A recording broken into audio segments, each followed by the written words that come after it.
اردو میں اسے بارش کہا جاتا ہے، لیکن عربی میں خاص طور پر قرآن میں ہم یہ لفظ مطر یا غیث کی صورت میں دیکھتے ہیں۔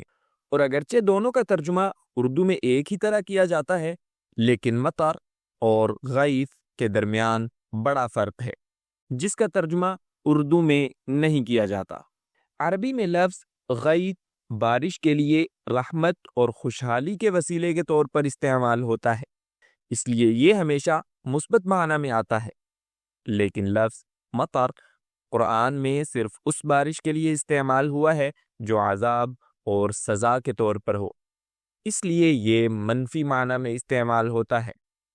اور جیسا کہ آپ سمجھ سکتے ہیں، یہ فرق قرآن میں ان دونوں الفاظ کے استعمال میں درست طور پر ظاہر ہے۔ آئیے ان مثالوں میں دیکھتے ہیں۔ وَهُوَ الَّذِي يُنَزِّلُ الْغَيْثَ مِن بَعْدِ مَا قَنَطُوا وَأَمْطَرْنَا عَلَيْهِم مَّطَرًا فَانظُرْ كَيْفَ كَانَ عَاقِبَةُ الْمُجْرِمِينَ۔ اگرچہ دونوں الفاظ کا ترجمہ ان مثالوں میں بارش کیا گیا ہے، لیکن پہلی مثال میں یہ رحمت اور خیر کے معنی میں استعمال ہوا ہے،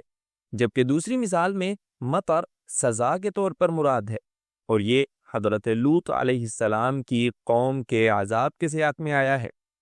اور ہاں، بہت دفعہ مطر قرآن میں ایسے معنی میں آتا ہے جس میں براہ راست عذاب شامل نہیں ہوتا،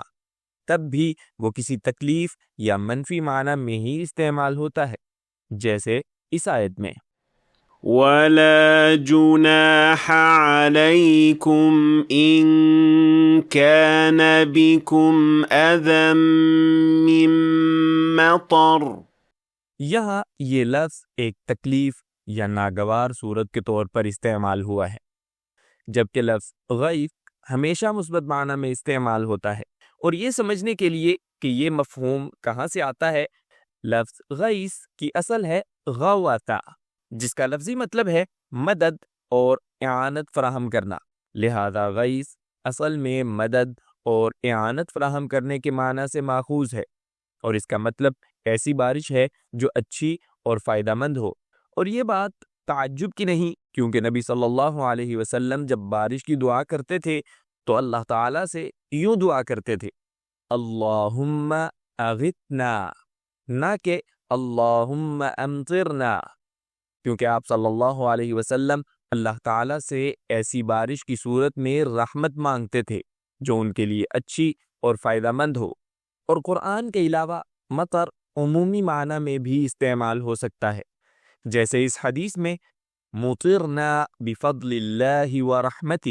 اور یہاں بھی دیکھیے، اس وقت بھی نبی صلی اللہ علیہ وسلم نے فعل امطرنا استعمال نہیں کیا، کیونکہ یہ قطعی طور پر عذاب کے معنی دیتا ہے، لہذا مطر اور غیث اردو میں ایک ہی معنی دے سکتے ہیں، لیکن عربی میں اور خاص طور پر قرآن میں ان کے اندر ایسا مفہوم پایا جاتا ہے جسے ایک لفظ میں سادہ طور پر ترجمہ نہیں کیا جا سکتا۔ دیکھنے کا شکریہ، مجھے امید ہے کہ آپ نے آج کچھ نیا سیکھا ہوگا۔ اگر سیکھا ہے تو ویڈیو کو لائک اور شیئر کریں تاکہ دوسرے لوگ بھی فائدہ اٹھا سکیں، اور اگر آپ مزید ایسی ویڈیوز دیکھنا چاہتے ہیں تو ہمارے چینل کو سبسکرائب کریں، اور انشاءاللہ ملاقات ہوگی اگلی ویڈیو میں۔